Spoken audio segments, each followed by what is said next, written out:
আসসালামু আলাইকুম ওয়া রাহমাতুল্লাহি ওয়া বারাকাতুহু। আলহামদুলিল্লাহি রাব্বিল আলামিন ওয়াসসালাতু ওয়াসসালামু আলা রাসূলিহিন নাবিয়্যিল কারীম।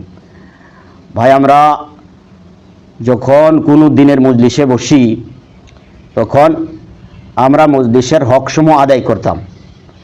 কারণ আল্লাহ নবী সাল্লাল্লাহু আলাইহি সাল্লাম বলেছেন যে তোমরা মজলিসের হক আদায় করো। মজলিসের হক কি?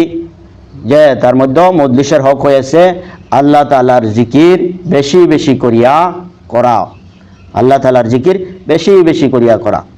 তো ভাই, আমরা যত সময় পারি কোনো যদি দিনের মজলিসে বসি তবে আল্লাহ তাআলার জিকির করিয়া মজলিসের হকুক সমূহ আদায় করতাম।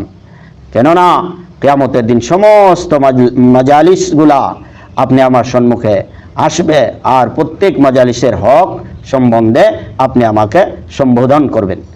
তো তার থেকে বাঁচবার লাগিয়াই আমরা জিকির বেশি বেশি করিয়া করতাম যাতে মজলিসের হক সমূহ আদায় হয়ে যায়। আল্লাহ পাক সবাইরে এর উপরে আমল করার তৌফিক দেও। আমিন।